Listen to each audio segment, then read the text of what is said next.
Admiral Rena Zhao stood at the viewport of Earth's orbital command station Artemis, her eyes fixed on the strange vessels that had emerged from the darkness of space.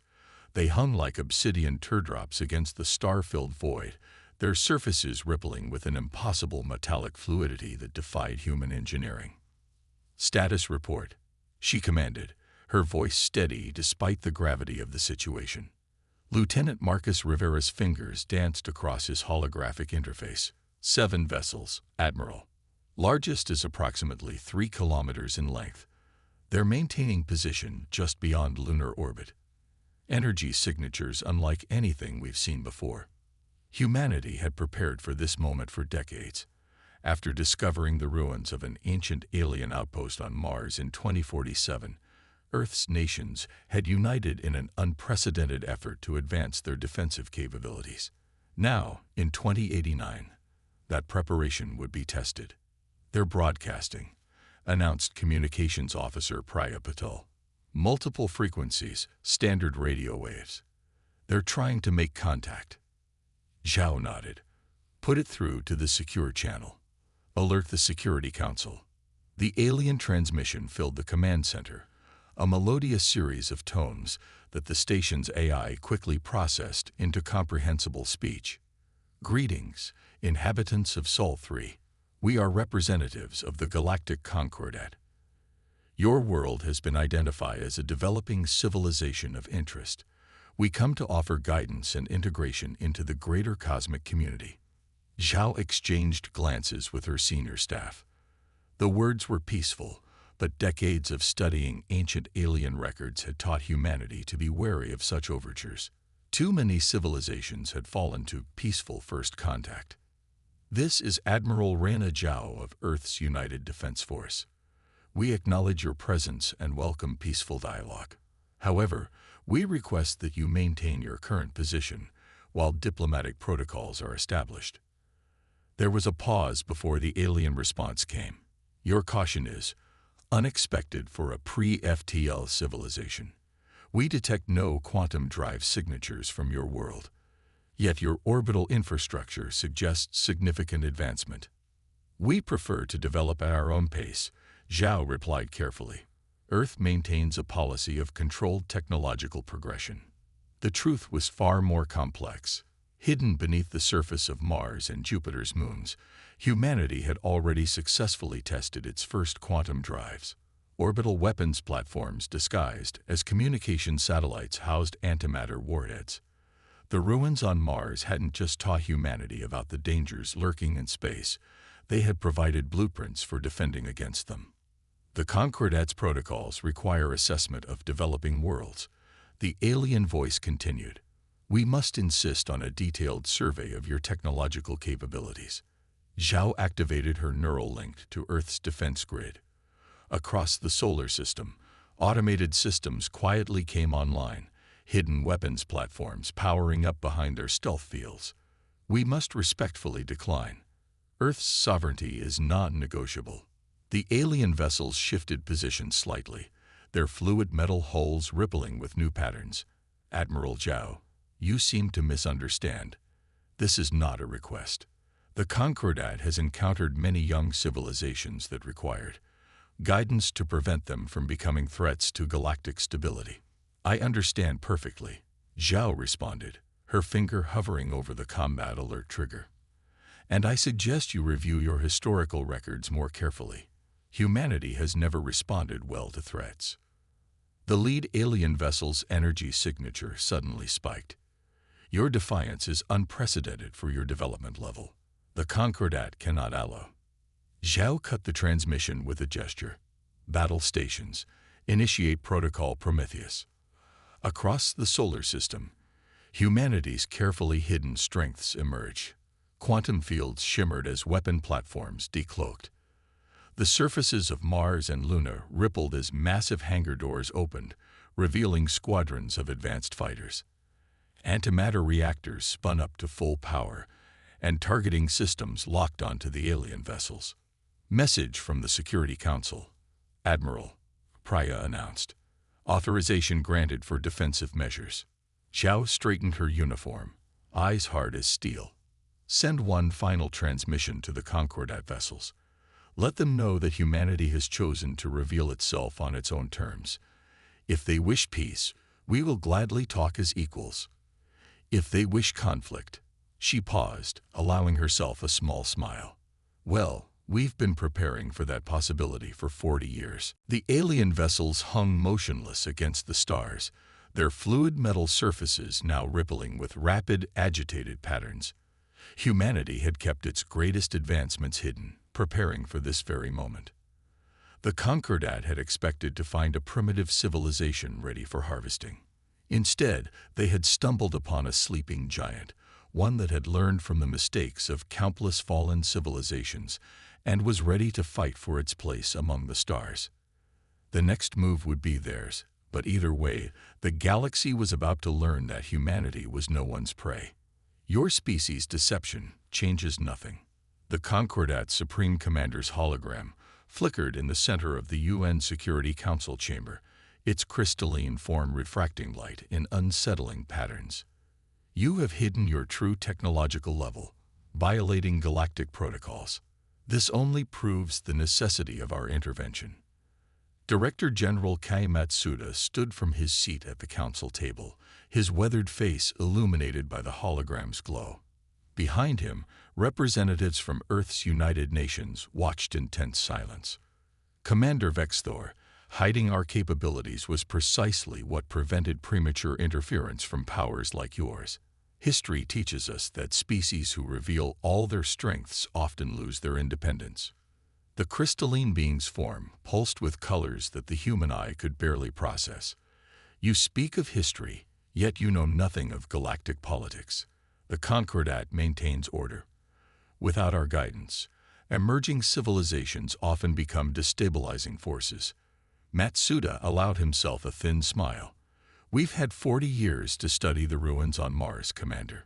We know exactly how the Concordat maintains order, by ensuring no younger species can ever challenge your dominion. The alien commander's form stilled, colors fading to a cold blue. Then you understand why we cannot allow your continued independence. The Concordat hereby demands Earth's immediate submission.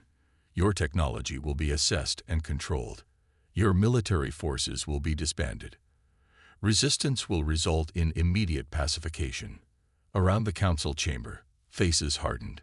Humanity had expected this moment, had prepared for it since discovering the truth about galactic civilization in those ancient Martian archives. I'm afraid that won't be possible, Matsuda replied calmly. Humanity has voted. We choose independence. Then you choose extinction. The hologram vanished. Matsuda turned to Admiral Zhao's projection. Status of the defensive grid. All systems optimal, Zhao reported. Operation Thunderbolt is ready. We've detected multiple Concordat reinforcements entering the system, but they're exactly where we want them. General Isabella Santos, commander of Earth's ground forces, stepped forward. The subterranean facilities are fully activated. If they breach the orbital defense, they'll face more surprises planetside. The Concordat believes they're dealing with a primitive species that got lucky with some advanced technology, Matsuda said. They don't understand that we've spent decades preparing specifically for this scenario. Initiate Phase 2. Across the solar system, humanity's true preparations began to reveal themselves. Beneath the surface of Venus, massive antimatter reactors powered up, feeding energy to carefully hidden quantum transmitters. On Europa, automated factories that had been producing advanced weaponry for decades activated their delivery systems. In high orbit, Admiral Zhao watched as her tactical display came alive with new signatures. The Concordat fleet had grown to 30 ships, their fluid metal hulls gleaming with weapon ports. They're powering up main guns, Lieutenant Rivera reported. Energy signatures suggest plasma-based weaponry. Zhao nodded. Just as the Mars archives indicated. Deploy the quantum shields. Invisible fields of distorted spacetime sprang up around Earth's orbital installations. The technology, reverse-engineered from Martian ruins and improved upon by human innovation, would render conventional plasma weapons nearly useless. The first Concordat salvos came moments later, brilliant streams of superheated matter that splashed harmlessly against humanity's defenses. The alien ships paused, clearly surprised by the ineffectiveness of their attack. "Return fire," Zhao commanded. "Show them what 40 years of preparation looks like." Earth's orbital defense grid came alive. But instead of crude projectiles or simple energy weapons, precisely calibrated quantum beams lanced out from hidden platforms. The weapons, designed specifically to counter the Concordat's fluid metal hulls, disrupted the very atomic bonds holding their ships together. 3 alien vessels immediately began to break apart, their supposedly invincible hulls dissolving into clouds of metallic particles. The others scattered, their formation breaking as they faced weapons they had never encountered before. "Message from Concordat Command," Priya announced. "They're demanding to know how we acquired quantum manipulation technology." "No response necessary," Zhao replied. "Let our actions speak for us." The battle was quickly becoming a rout. Humanity's hidden strengths had caught the Concordat completely off guard. Their tactics, designed to overwhelm primitive civilizations, proved inadequate against an enemy that had spent decades studying and countering their every advantage. As the surviving Concordat ships retreated to regroup, Matsuda addressed the Security Council again. "The Concordat will return with a larger force once they realize the full extent of our capabilities. But today's victory sends a clear message to the galaxy. Humanity will not be colonized, controlled, or conquered." The council chamber erupted in applause, but Matsuda raised his hand for silence. "This is only the beginning. The galaxy is about to learn why it should have left Earth alone. Initiate Operation Stormbreaker. It's time to take the fight to them." The first battle for Earth's independence was over. The war for humanity's place in the galaxy was about to begin. The quantum drive of the UES Nemesis hummed beneath Captain Ryoko Tanaka's feet as her ship led Earth's first deep space strike force toward the Concordat's nearest stronghold. The mission was bold, perhaps insane by conventional standards, but humanity had learned that conventional thinking was a luxury they could no longer afford. "Stealth systems holding," reported Commander James O'Neill, his hands dancing across the tactical console. "The quantum shroud is masking our approach vector perfectly." Those Martian blueprints really did pay off. Tanaka nodded, her eyes fixed on the massive space station floating ahead of them. The Concordat's regional command hub was a sprawling construct of fluid metal and crystalline spires, supposedly impregnable. But humanity had spent decades preparing for this moment, studying every weakness in alien architecture and technology. "Status of the strike fleet?" she asked. "All ships reporting ready, Captain. Task Forces Beta and Gamma are in position on the far side of the system's asteroid belt. The Concordat doesn't suspect a thing." The plan was audacious. While the Concordat gathered their forces for what they thought would be a decisive strike against Earth, humanity had decided to take the initiative. Their first target, the Command and Control Center coordinating the alien alliance's response to Earth's defiance. "Signal from Earth Command," Lieutenant Nina Volkov announced from communications. "Director Matsuda sends word. Operation Stormbreaker is go." Tanaka straightened in her command chair. "Send the activation codes to all ships. Commence Phase 1. Across the system, hidden human vessels emerged from their stealth positions, but instead of conventional attacks, they began broadcasting on specific quantum frequencies. Frequencies that the Martian archives had identified as critical to Concordat neural networks. The effect was immediate. The station's fluid metal surface began to ripple erratically as its control systems were thrown into chaos by the precisely targeted quantum interference. "Their defensive grid is destabilizing," O'Neill reported with satisfaction. "Just as our simulations predicted. Their quantum neural architecture makes them vulnerable to our signal attacks." Tanaka allowed herself a grim smile. "Launch the Trojan drones." From the Nemesis and her sister ships, swarms of autonomous craft shot forward. These weren't simple weapons but advanced infiltration units, their fluid metal shells mimicking Concordat technology. As the station's defenses struggled with the quantum interference, the drones slipped through, attaching themselves to key structural points. Station command is hailing all frequencies, Volkov reported. They're demanding identification. Now they notice us, Tanaka mused. Initiate Phase 2. The Trojan drones activated, their fluid metal forms merging with the station's structure. But instead of trying to destroy the station, they began rewriting its quantum neural pathways, using protocols reverse-engineered from the Mars archives. By the stars, the Concordat commander's holographic form materialized on the Nemesis's bridge, its crystalline features distorted with what might have been fear. How are you doing this? This technology, it's impossible. Impossible. Tanaka stood, facing the hologram. Your arrogance made you believe that humanity would develop exactly as you expected, that we would follow the same technological path as every other species you've subjugated. That was your first mistake. On her tactical display, she could see the station's systems falling under human control, its quantum neural networks being reprogrammed to serve new masters.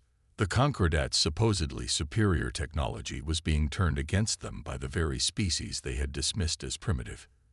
You don't understand what you're doing, the Concordat commander pleaded. The stability of the galaxy was maintained through the suppression of younger species. Tanaka cut him off. We found the truth in the Mars archives. How many civilizations did you guide into submission? How many potential allies did you turn into servants? That ends today. The station's fluid metal structure had stopped its erratic movements, now pulsing with a steady rhythm as human control protocols took full effect. Task Forces Beta and Gamma moved into defensive positions, ready to repel any Concordat reinforcements. Send word to Earth Command, Tanaka ordered. The regional hub is secure. We've acquired their command codes and strategic databases. We know where every Concordat fleet is positioned, every weakness in their defense network. She turned back to the Concordat commander's hologram. Your choice now is simple. You can recognize Earth's independence and right to self-determination, or you can watch as we systematically dismantle everything you've built. We'll free every species you've subjugated, share the knowledge you've hoarded, and create a new galactic order based on true cooperation rather than dominance. The commander's crystalline form flickered. You would destabilize centuries of order for your own pride. No, Tanaka replied firmly. We would restore freedom to the galaxy because it's the right thing to do. Humanity refuses to bow to tyrants, whether they're from our own world or the stars themselves. As the commander's hologram faded, Tanaka turned to her crew. Prepare for Phase 3. The Concordat will respond with everything they have now. But thanks to the Mars archives and human ingenuity, we're ready for them. The galaxy is about to learn why Earth should have been left alone. The battle for the regional hub was over, but the real war was just beginning. Humanity had struck first, struck hard, and revealed itself as a force that would reshape the very foundations of galactic society. The holographic war room beneath Geneva buzzed with activity as reports flooded in from across the galaxy. Director Matsuda watched the tactical display with intense focus as red markers indicating Concordat fleet movements multiplied rapidly. They're mobilizing everything, General Santos observed, her weathered face illuminated by the holographic glow. Just as we predicted. The loss of their regional hub has them scared. But it wasn't just Concordat forces on the move. Green markers showed the positions of newly liberated species ships joining the human cause. The secret transmission of Mars archives data to subjugated worlds had sparked a revolution that was spreading like wildfire through the galaxy. Status report from Captain Tanaka. Lieutenant Volkov's voice came through the quantum comm. The Zarian fleet has officially declared independence from the Concordat. Their quantum neural networks have been reprogrammed with our protective protocols. They're requesting immediate military support. Matsuda nodded. The Zarians, a species of highly advanced energy beings, had been among the first to recognize the opportunity that Earth's rebellion presented. Their technology, combined with human innovation, would be crucial in the coming battles. the Concordats responding with unprecedented force. Admiral Zhao reported from her orbital command. We're tracking over 300 capital ships converging on our sector. They're pulling forces from every corner of their territory. Good, Matsuda replied, surprising some of his officers. Let them come. Initiate Operation Thunderclap. Across the solar system, humanity's most closely guarded weapons platforms began to power up. Hidden within the asteroid belt, massive quantum accelerators aimed at carefully calculated points in space. On Mercury's dark side, arrays of temporal disruptors hummed to life. Sir, Santos stepped forward. Are you certain about deploying the T-Series weapons? The temporal technology is still experimental. We've tested them extensively in simulators, Matsuda answered. The Martian archives were clear about the effects. The Concordat never pursued temporal warfare because they thought it was too unpredictable. That's exactly why we did. The first wave of Concordat ships began emerging from quantum space, their fluid metal hulls gleaming with enhanced weaponry. They had learned from their previous defeats and adapted their technology. But humanity had anticipated this too. All defense grid stations, execute Protocol Omega, Zhao commanded. The quantum shields around Earth shifted frequency, adapting to counter the Concordat's new weapons before they could even fire. The battle erupted across the solar system. But this time, humanity wasn't just defending. They were executing a carefully orchestrated trap decades in the making. As Concordat ships pressed their attack, they unknowingly moved into precisely calculated positions. Temporal grid is charged, Santos reported. Targeting solutions locked.